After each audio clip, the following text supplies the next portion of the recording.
A'udzubillahi minasyaitonirrajim. Bismillahirrahmanirrahim. Assalamualaikum warahmatullahi wabarakatuh. Alhamdulillah wa syukurillah wa ni'matillah wala haula wala quwata illa billah. Asyhadu an la ilaha illallah wahdahu la syarikalah wa asyhadu anna Muhammadan abduhu wa rasuluh sallallahu alaihi wasallam la nabiyya ba'dah. Rabbi shrah li sadri wa yassir li amri wahlul 'uqdatam min lisani yafqahu qawli, amma ba'du. Baiklah saudara-saudara sekalian, terlebih dulu kita bersyukur pada Allah SWT hari ini dalam keadaan sehat walafiat kita dapat bersama-sama mengikuti kuliah filsafat pendidikan Islam. Hari ini dapat mengikuti kuliah filsafat pendidikan Islam. Nah, kalau kita bersyukur, Allah akan tambah nikmat. Kalau tidak bersyukur, sesungguhnya Allah tidak akan tarik nikmatnya, akan tetap ditambah. Cuman keberkahannya berkurang. Keberkahan hidupnya berkurang, keberkahan ilmunya berkurang, keberkahan rezekinya berkurang, dan semua keberkahan tadi akan berubah menjadi azab yang pedih. Lain sakartum la azidannakum walain kafartum inna azabi lasadid, begitu kata Allah. Oleh karena itu pantas kita bersyukur pada Allah Subhanahu wa ta'ala. Cara bersyukur itu sederhana ya. Pertama dengan lisan alhamdulillahirabbil alamin. Jadi kalau mendapat nikmat apapun nikmatnya, ucapkanlah alhamdulillahirabbil alamin. Insyaallah dengan ucapan yang sederhana itu, maka kita sebagai hamba Allah yang beriman telah patuh kepada Allah, mengucap puji dan syukur alhamdulillah. Yang kedua, cara bersyukur, laksanakan perintah Allah, tinggalkan larangannya. Ini yang agak berat ya. Laksanakan perintah Allah, tinggalkan larangannya. Melaksanakan perintah Allah mulai dari yang wajib sampai yang sunnah. Kalau yang wajib itu antara lain sholat fardu berjamaah. Sholat fardu berjamaah itu namanya wajib ain. Ada lagi wajib kifayah ya, yaitu menyelenggarakan jenazah. Ada 4 yang harus dilaksanakan. Pertama memandikan, yang kedua mengafani, yang ketiga sholatkan, yang keempat menguburkannya. Jadi itu fardu, tapi fardu kifayah. Nah, yang sholat 5 waktu itu namanya fardu ain, wajib, tidak boleh dititip orang lain. Begitu juga puasa Ramadan, wajib ain, tidak bisa dititip oleh orang lain. Nah, ada lagi sunnah-sunnahnya seperti sholat sunnah, sholat sunat rawatib yang mengiringi sholat fardu, jumlahnya ada 12 ya. Tidak sulit mengingatnya, jumlahnya ada 12 ya. Dimulai dari zuhur, sebelum dan sesudah zuhur hanya sholat zuhur saja yang ada sebelum dan sesudah. Sebelum zuhur 2 rakaat, sesudah zuhur 2 rakaat, jumlahnya 4 rakaat. Kalau yang sebelum saja itu sholat asar dan sholat subuh. Sholat asar dan sholat subuh, asar 2 rakaat, subuh sebelum subuh 2 rakaat, jumlahnya juga 4 rakaat. Kemudian yang sesudah, sudah maghrib dan sesudah isya. Sesudah maghrib dan sesudah isya, jumlahnya juga 4 rakaat, total semuanya 12 rakaat. Itu namanya sholat sunat rawatib. Nah, kalau di bulan Ramadan ada tambahannya lagi sholat tarawih. Ada yang melaksanakan 4 rakaat 1 salam, ada yang melaksanakan 2 rakaat 1 salam. Jumlah bilangan rakaatnya pun bisa saja berbeda. Ada yang 8 rakaat, ada yang 20 rakaat. Kemudian ditutup dengan witir 3 rakaat. Nah, saudara sekalian, setelah itu juga nanti menjelang sholat subuh, silahkan kalau di bulan Ramadan sholat tahajud namanya, menjelang detik-detik berbuka makan sahur bersama keluarga. Mungkin tahajud ya boleh 2, boleh 4, boleh 6, boleh 8. Kemudian tidak witir, karena kalau tadi sholat tarawih sudah ditutup dengan witir, tidak pakai witir lagi. Saudara sekalian, di pagi hari ada namanya sholat syuruk, ya, terbit matahari. Ada lagi sholat duha ketika matahari mulai naik ke atas. Dan ada lagi sholat hajat, sholat berkendak. Dan banyak lagi syariat-syariat Islam yang disebut dengan sunnah-sunnah Rasulullah. Nah, kemudian selain itu mari kita perbanyak sholawat dan salam. Allahumma sholli ala Sayyidina Muhammad wa ala ali Sayyidina Muhammad. Assalamu alayka ya Rasulullah. Assalamu alayka ya Habiballah. Assalamu alayka ya Nabi Allah. Mudah-mudahan dengan memperbanyak membaca salat dan salam, kelak di yaumil akhir kita mendapat syafaat. Baik, pada kesempatan yang berbahagia ini Ustadz akan menyampaikan ruang lingkup, ya. Ruang lingkup kajian filsafat pendidikan Islam, ya. Ruang lingkup kajian filsafat pendidikan Islam itu meliputi masalah-masalah yang berhubungan dengan sistem pendidikan Islam itu sendiri, ya. Adapun komponen-komponennya, ya, yang termasuk di dalam sistem pendidikan Islam antara lain dasar yang melandasi pembentukan sistem tersebut, ya, itu sistem dalam filsafat pendidikan Islam. Kemudian pemikiran-pemikiran yang menggambarkan cakupan teori maupun rumusan mengenai peserta didik atau anak didik. Kemudian mencakup pendidiknya atau guru-gurunya atau ustadz-ustadznya. Kemudian mencakup kurikulum yang dipakai. Ada kurikulum sekolah umum, ada kurikulum sekolah agama, ada kurikulum sekolah atau pondok pesantren. Dan tingkatannya juga ada tingkat sekolah dasar, ada tingkat sekolah menengah pertama, ada tingkat pendidikan atas atau sekolah menengah atas. Kemudian ada lagi kurikulum perguruan tinggi. Nah, jadi ada SD, SMP, SMA, dan perguruan tinggi. Jadi kurikulumnya harus sesuai. Tidak layak, ya, tidak layak kalau ada kurikulum SD digunakan untuk kurikulum SMP atau SMP untuk kurikulum SMA. Kurikulum pondok tidak bisa juga diterapkan di pondok, di sekolah umum. Kurikulum pondok pesantren tidak bisa diterapkan di sekolah umum. Sebaliknya, kurikulum sekolah umum tidak bisa diterapkan di pondok pesantren.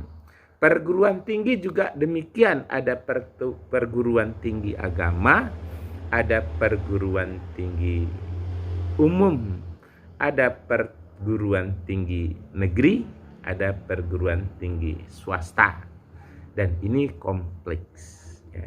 Kompleks, ya.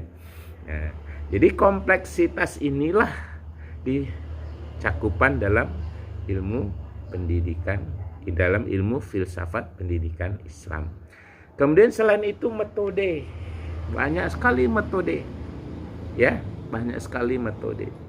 Kalau kita kumpulkan lebih kurang ada sekitar 30 metode mengajar, ya. Silakan buka buku tentang strategi pembelajaran, gitu ya. Di sana ada metode pembelajaran, ya.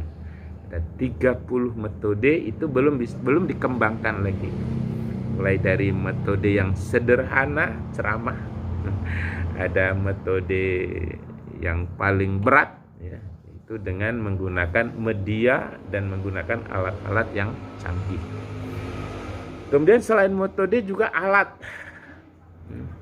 yang dipakai dalam menyampaikan pendidikan, karena ini sangat penting. Alat yang dipakai itu mulai dari yang sangat sederhana sampai kepada yang super canggih. Alat yang paling praktis biasanya dengan ceramah, kemudian direkam dengan media elektronik, biasanya di-share atau dikirim lewat media-media YouTube, FB, dan sejenisnya. Ini sangat memudahkan. Nah, kelebihannya dengan alat elektronik ini, akan bisa ditonton sampai lama. Begitu juga dengan alat yang digunakan dengan menggunakan media cetak, ya. Nah, kalau zaman dulu tidak ada itu, tapi yang paling penting menggunakan metode hafalan. Metode hafalan satu sisi baik dan sangat baik, ya, sangat baik. Tapi sisi tidak baiknya, ilmunya tidak bisa diterapkan kepada orang lain kalau dia tidak mengajarkannya. Nah, kalau di media cetak, di media elektronik, ya, media cetak bisa dibaca sampai kapanpun, ya, seperti karya-karya besar, ya, Imam Ghazali misalnya, Imam mazhab Syafi'i, mazhab Hanafi, mazhab Hambali, dan paling tua adalah mazhab Maliki, Syafi'i, Hanafi, dan Hambali. Nah, sampai hari ini bisa dibaca, cuman tidak kelihatan gambarnya, tidak kelihatan orangnya. Kalau menggunakan media elektronik, ya, sisi baiknya ada, bisa terlihat gambarnya, suaranya, ya, bahkan bisa di-share, dikirim kemana-mana, tapi menggunakan biaya yang besar, ya, menggunakan biaya yang besar.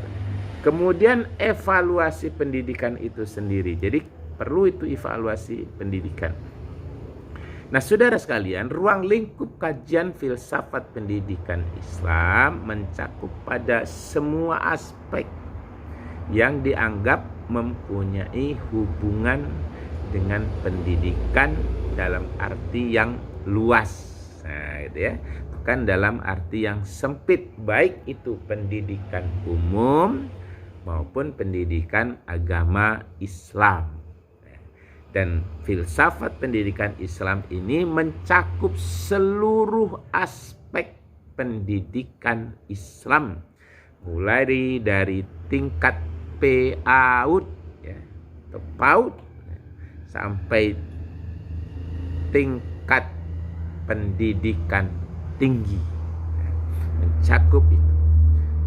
Yang dikaji merupakan bagian-bagian dari karya-karya ilmiah, kebiasaan sehari-hari, dari ucapan, dari gerak-gerik tubuh, termasuklah bahagian-bahagian tertentu yang diajarkan oleh ajaran Islam. Jadi mencakup yang luas ya. Kemudian mengenai ruang lingkup ini mengandung indikasi bahwa filsafat pendidikan Islam telah diakui sebagai sebuah disiplin ilmu. Di filsafat pendidikan Islam ini adalah satu disiplin ilmu yang senantiasa dikembangkan dan dia akan berkembang terus sesuai dengan perkembangan zaman dengan adanya teknologi canggih. Jadi teknologi canggih ini sangat menentukan. Teknologi canggih ini sangat menentukan. Oleh karena itu penggunaan penggunaan metode, penggunaan kurikulum, penggunaan alat itu harus diperhatikan, harus disesuaikan ya. Jadi peserta didiknya, guru-gurunya ya, kemudian kurikulumnya, metodenya, alatnya, dan evaluasinya harus diperhatikan. Peserta didiknya dilihat beberapa kategori, ada tingkat PAUD, ada tingkat sekolah dasar, ada menengah pertama, ada menengah atas, ada perguruan tinggi. Pendidiknya juga harus dipilih dari latar belakang yang mana. Kalau dia pendidikan umum, jangan disuruh ngajar agama, tidak nyambung. Sebaliknya, kalau dari latar belakang agama, jangan disuruh ngajar yang umum. Dia juga tidak menguasai secara full, tidak menguasai secara total. Ya. Walaupun ya, dari guru agama bisa mengajarkan umum. Karena guru agama dari pondok pesantren ya, kemudian sekolahnya pendidikan agama PGMI ya, itu berbeda dengan mereka yang belajar di perguruan tinggi umum ya, dari latar belakang umum. Ya, kalau dari latar belakang agama dia bisa mengajarkan yang umum, tapi yang dari umum belum tentu bisa mengajarkan yang ilmu agama Islam. Ibaratnya, ini orang tua kita dulu pernah berkata, kalau kamu menanam padi, ya, kamu menanam padi pasti akan tumbuh rumput. Nah, kalau kamu nanam padi pasti akan tumbuh rumput, pasti.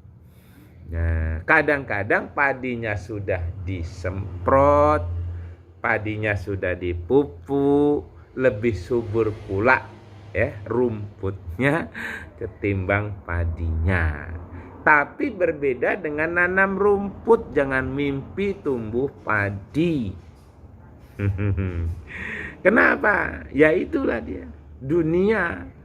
Yang dicari agama, dia akan dapatkan yang umum. Kalau yang umum ya nggak dapat. Kalau kamu kejar dunia, akhiratmu tinggal. Kamu kejar akhirat, duniamu pasti mengikut. Itu pepatah orang tua-tua kita dulu dan masih berlaku sepanjang masa. Itulah dia filsafat. Ya, itulah dia filsafat. Filsafat pendidikan Islam mencakup seluruh aspek pendidikan Islam. Ya, filsafat pendidikan Islam mencakup seluruh aspek pendidikan Islam.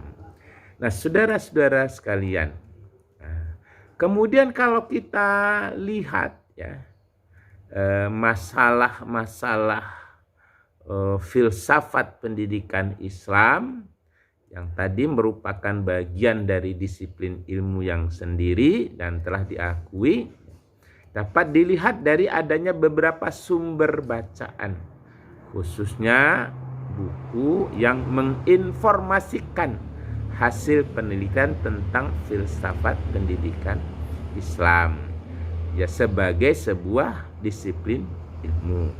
Mau tidak mau, suka tidak suka, ya, percaya tidak percaya, bahwa filsafat pendidikan Islam menunjukkan dengan jelas mengenai bidang kajian, cakupan dan pembahasan tentang filsafat pendidikan Islam. Nah, kalau dilihat dari beberapa pendapat para ulama, ahli-ahli filsafat Islam gitu ya. Nah, ada yang mengatakan bahwa filsafat pendidikan Islam itu mempelajari tentang filsafat pendidikan Islam, ya, memasuki arena pemikiran yang sangat mendasar, ya, sangat mendasar, sistematik, ya, sistematik. Karena yang dikaji itu mulai dari pendidikan di dalam kandungan, ya, sampai dia lahir, sampai dia PAUD, ya, sampai dia di madrasah ibtidaiyah, sampai dia di tingkat sanawiyah, sampai di tingkat ahliyah, atau di pondok pesantren, gitu ya. Sampai di pondok pesantren, maka ada perbedaan antara pendidikan umum dengan pendidikan Islam, antara filsafat umum dan filsafat pendidikan Islam. Ini mencakup hal-hal yang sangat penting, ya, mencakup hal-hal yang sangat penting. Nah, inilah makanya perlu dikaji, ya. Makanya perlu dikaji tentang filsafat pendidikan Islam. Nah, kemudian di samping sistematik, dia harus logis, bisa diterima oleh akal sehat, ya, harus logis, bisa diterima. Karena kalau hanya dogma itu bukan filsafat pendidikan Islam, tapi harus real, ya, kemudian menyeluruh, universal. Harus kajiannya itu ya mendasar, sistematik, logis, menyeluruh atau universal tentang ilmu pendidikan Islam, ya, tentang ilmu pendidikan Islam, ya, yang tidak hanya dilatar belakangi oleh pengetahuan agama Islam saja, melainkan menuntut seluruhnya, ya, termasuk guru-gurunya, termasuk murid-muridnya, fasilitasnya, metodenya, untuk mempelajari ilmu-ilmu lain yang relevan. Jadi ajaran Islam harus ditompang. Ini masih kita bisa lihat di dalam kenyataan sehari-hari, ya. Siswa yang tadi dari MI, yang satu dari SD, bisa kita lihat perbandingannya. Sama-sama pandai menulis, sama-sama pintar. Bedanya SD, sekolah dasar umum, itu kalau tidak ditompang dengan MDTA, Madrasah Diniyah Takwiliyah Awaliyah, ya. Kalau dulu namanya MDA, Madrasah Diniyah Awaliyah, menjadi MDTA sekarang. Dia tidak mampu apa-apa, tidak bisa sholat, tidak bisa baca Quran. Ada yang sudah masuk SMP disuruh baca Al-Quran susah, sholat susah, ya. Apalagi kalau orang tuanya tidak sholat. Ya, kadang-kadang ada orang-orang kaya, tapi tidak semua, maaf ya, ada orang kaya tidak memperhatikan pendidikan agama anak-anaknya. Kalau dia les bahasa Inggris, itu bayar berapapun, yang penting anaknya pintar bahasa Inggris. Les matematika, bayar berapapun, yang penting anaknya pintar matematika, ya. Tapi begitu belajar membaca Al-Quran, 1001 macam alasan yang nggak punya Al-Quran, susah mencari guru, nggak ada biaya, sibuk, macam-macam segala macam. Dia tidak sadar bahwa ibarat menanam padi pasti tumbuh rumput, tapi kalau nanam rumput jangan mimpi tumbuh padi. Maka khusus untuk orang-orang tua ya, yang mempunyai anak mulai dari balita, biasakan perkenalkan pendidikan agama itu kepada anak-anaknya. Paling tidak dikasih dia semacam motivasi. Nah, nanti kalau sudah tamat PAUD, TK, nih sekolahmu sekolah madrasah ibtidaiyah. Dari ibtidaiyah, nah, kamu masuk pondok pesantren. Pilih pondok pesantren yang mana. Dan hati-hati memilih pondok pesantren karena ada indikasi, ya, ada indikasi yang tidak menerima, ya. Jadi orang lain dibid'ah-bid'ahkan. Oh, ini bid'ah. Kulu bid'ah dolalah, kulu dolalah finnar. Ini harus hati-hati. Kadang-kadang hanya mengenal kulitnya saja, dia sudah berani membid'ahkan orang-orang yang senior, ya kan? Orang-orang yang senior. Dia hafal 10.000 hadis, dia hafal Al-Quran, ya.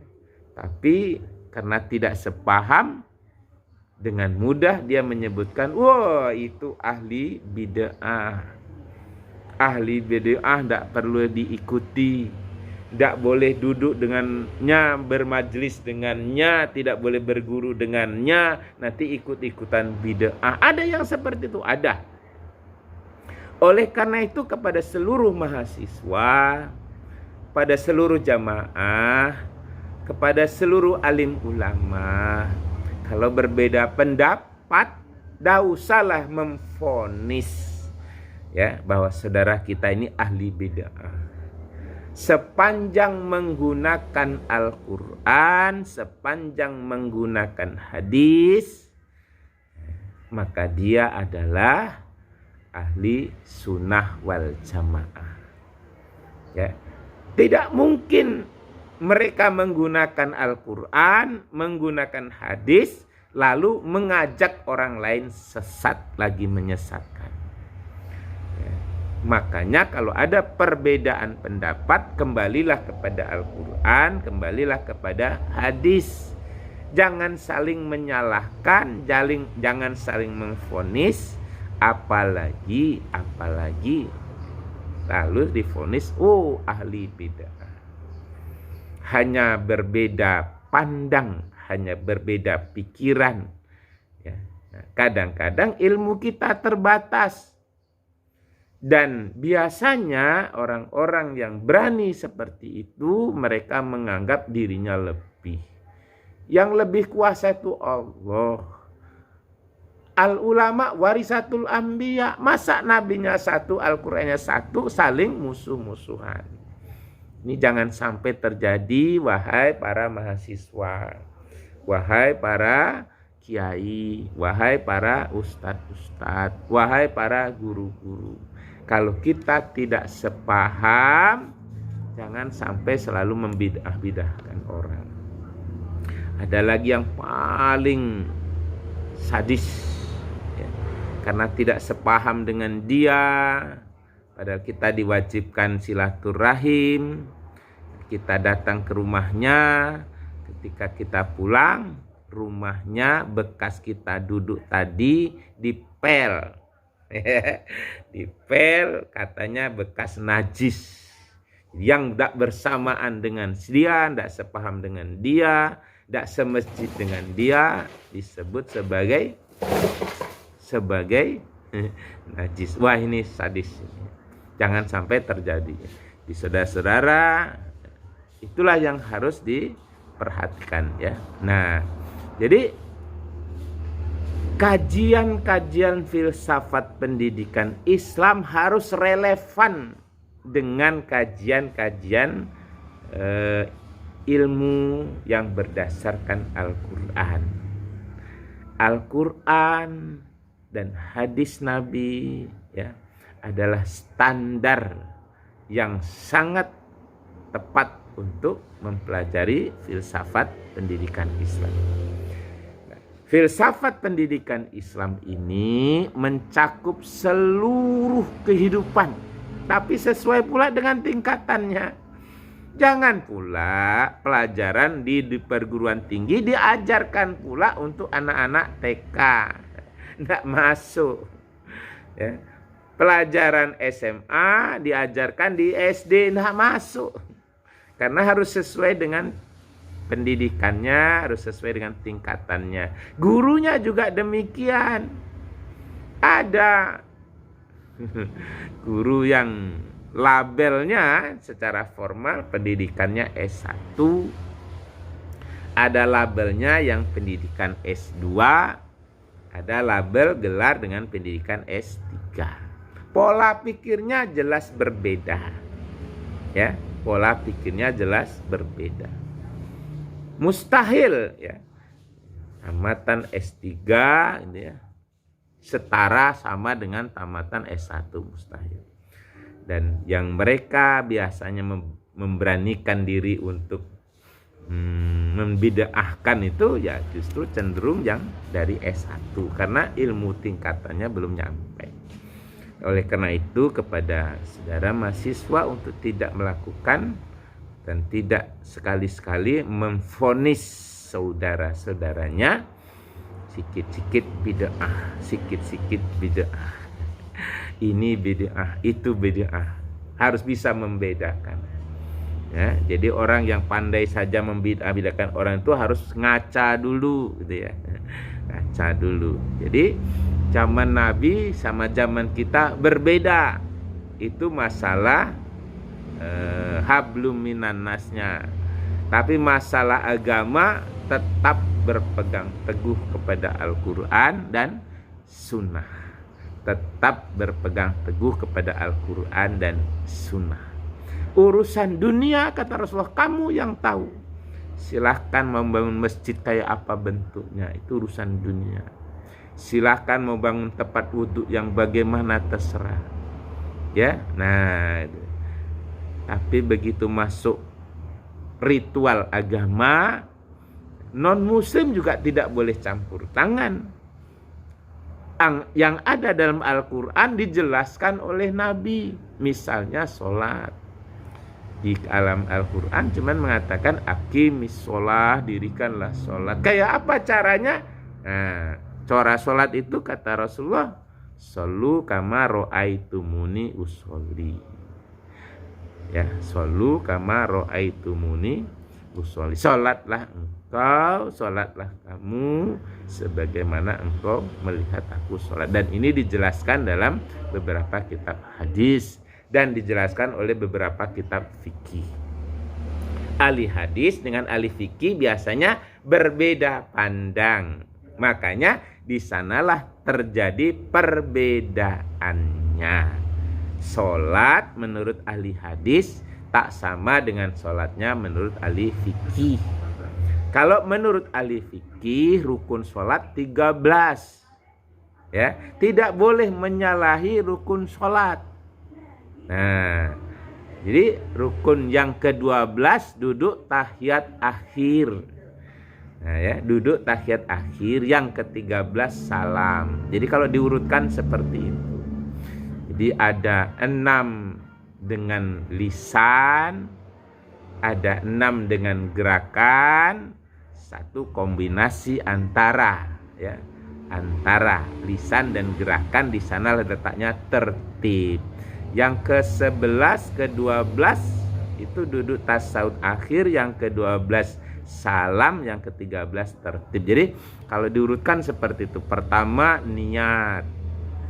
Nah, jadi kalau niat ini menurut ahli fikih dengan ahli hadis beda. Kalau ahli hadis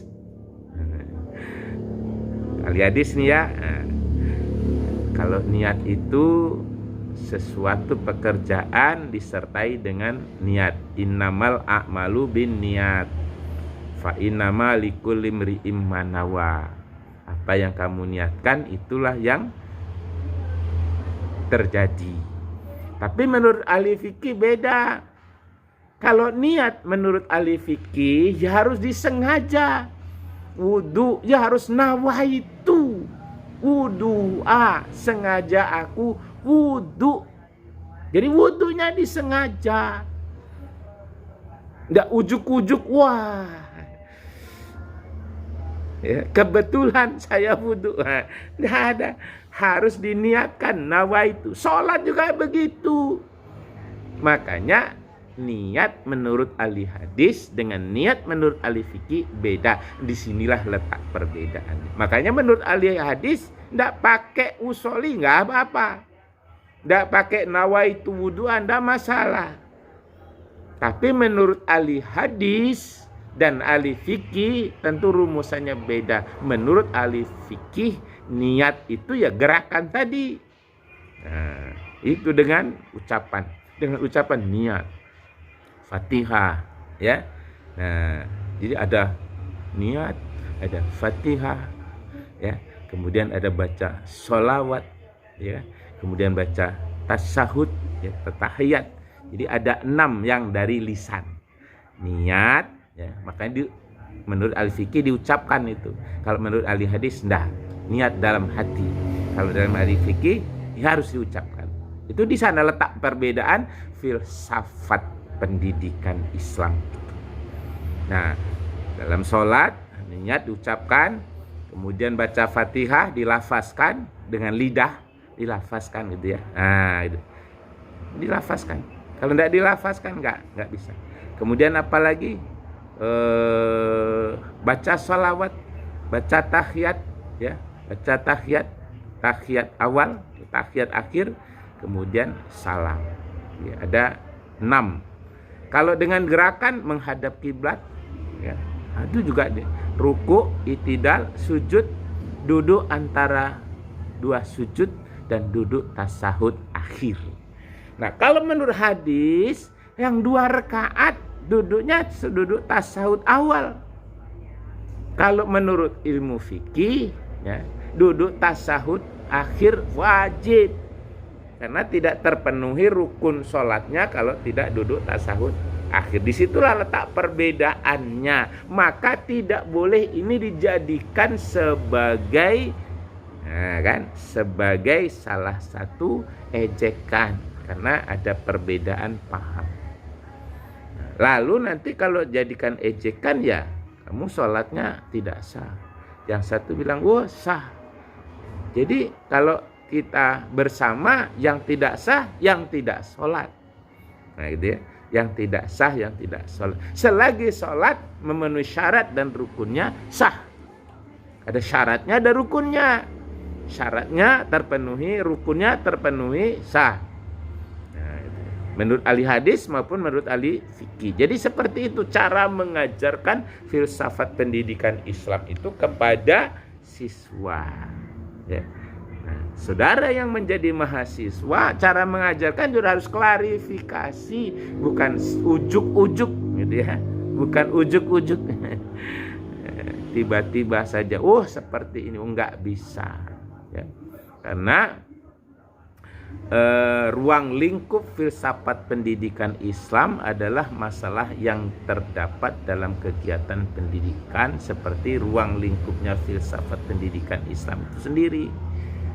Masalah guru, masalah kurikulum, masalah metode, masalah lingkungan, itu yang mencakup seluruhnya.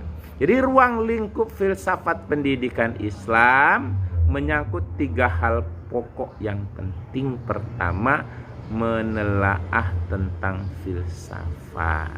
Ini. Kemudian tentang pendidikan. Dan yang ketiga, menelaah tentang pendidikan Islam itu sendiri. Jadi pendidikan secara umum ada pendidikan menurut Islam. Kalau pendidikan Islam mengajarkan Al-Quran dan hadis, berdasarkan Al-Quran dan hadis, kemudian berdasarkan kajian-kajian Islam. dan sesuai dengan tingkatannya, tingkat PAUD. Bahkan dalam pendidikan Islam itu dimulai dari mencari jodoh, ya, dimulai dari mencari jodoh, bukan karena cinta, bukan karena harta. Walaupun dalam Islam, ya, mencari jodoh itu ada 4 kategori. Karena cantiknya iya, karena hartanya iya, karena keturunannya iya, tapi yang paling penting karena agamanya. Kamu mencari yang cantik, yang ganteng, boleh-boleh saja. Yang mencari kaya raya, boleh-boleh saja. Keturunan orang berpangkat, boleh-boleh saja. Tapi kalau tidak mengenal agama, itu luar biasa. Tapi kalau mencari yang ketiga, yang keempatnya itu susah, maka carilah yang keempat, yang ahli agama.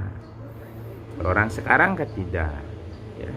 Hafal Al-Quran 30 juz, tapi dia miskin, tidak mau dia, ya. Harusnya kalau dapat sih gitu ya, seperti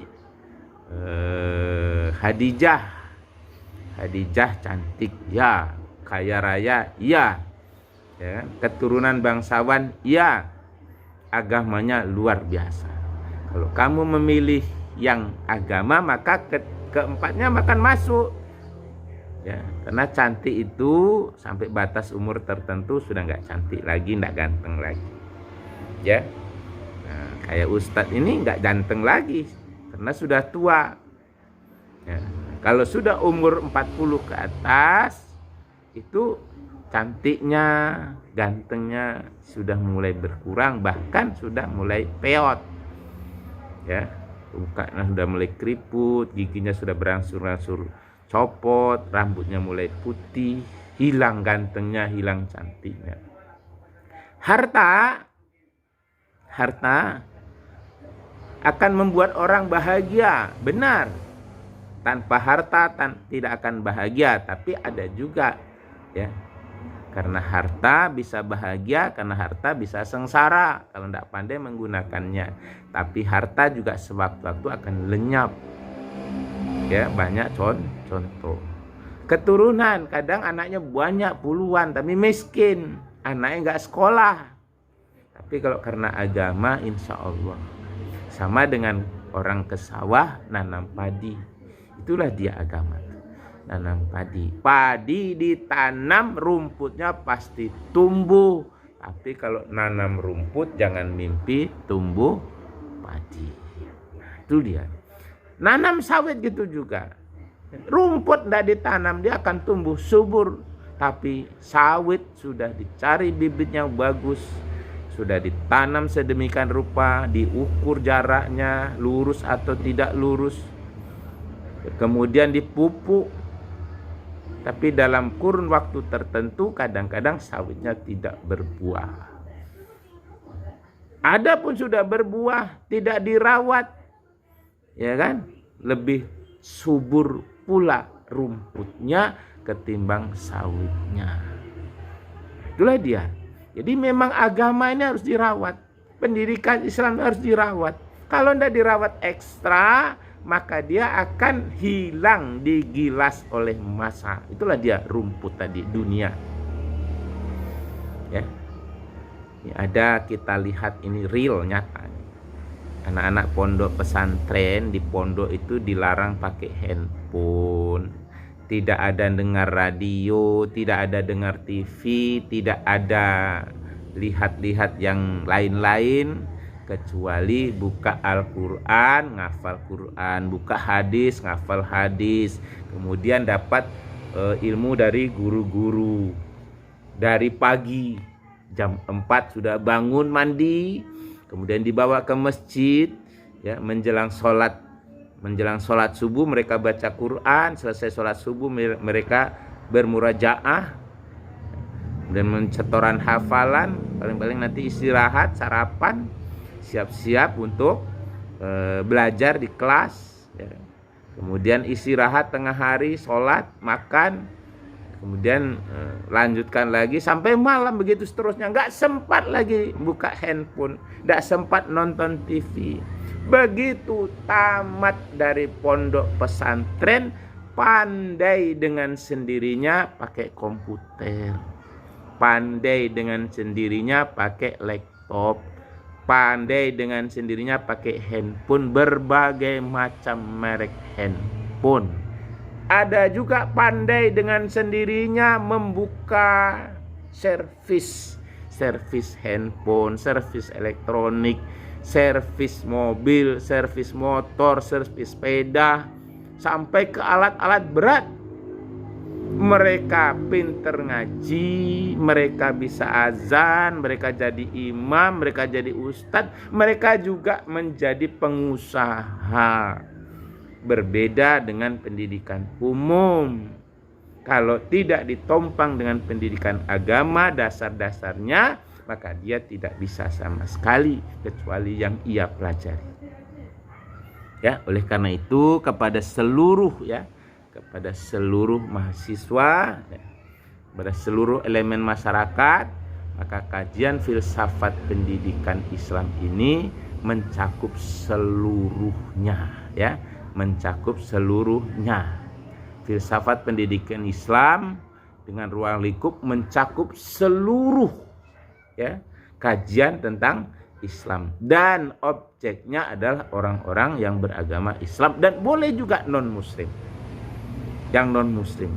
Makanya dalam Al-Quran disebutkan, ya ayyuhalladzina amanu taqullaha haqqa tuqatih wala tamutunna illa wa antum muslimun. Hei orang-orang yang beriman, kata Allah. Nah, orang beriman ini. Hei orang-orang yang beriman, bertakwalah kamu kepada Allah dengan sebenar-benarnya takwa. Janganlah kamu wafat, ya, kecuali dalam keadaan beragama Islam. Surat Ali Imran atau surat ketiga ayat 102 atau 102. Inilah saudara-saudara sekalian, mungkin hanya sebagai ini dasar, ya, cakupan. Jadi ruang lingkupnya mencakup seluruh aspek kehidupan yang ada dalam pendidikan Islam. Nanti silakan ditambah lagi, silakan direvisi, silakan diulang kaji, mudah-mudahan membawa manfaat untuk kita semua. Dan Ustadz berharap mahasiswa mengembangkan ilmu pendidikan Islam ini, ilmu filsafat pendidikan Islam ini secara menyeluruh, tidak separuh-separuh, tidak setengah-setengah, dan jangan salah tempat. Karena sesuai dengan tingkatannya untuk PAU, untuk MI, PGMI, ya, untuk sekolah menengah pertama, madrasah sanawiyah, aliyah, sampai perguruan tinggi, tingkatnya berbeda-beda. Latar belakang setiap orang berbeda-beda, mungkin karena perbedaan tempat, perbedaan usia, perbedaan ekonomi, perbedaan latar belakang dan lingkungan, dan banyak lagi mencakup seluruhnya. Nah, ini saja barangkali yang mungkin bisa disampaikan untuk tahap yang ini. Mudah-mudahan selanjutnya akan kita bahas lagi yang lebih luas daripada ini. Dan semoga Allah memberkahi kita semua. Fa'tabiru ya lil absor na'alakum tatakun. Subhanakallahumma wa bihamdika asyhadu an la ilaha illa anta astaghfiruka wa atubu ilaik. Assalamualaikum warahmatullahi wabarakatuh.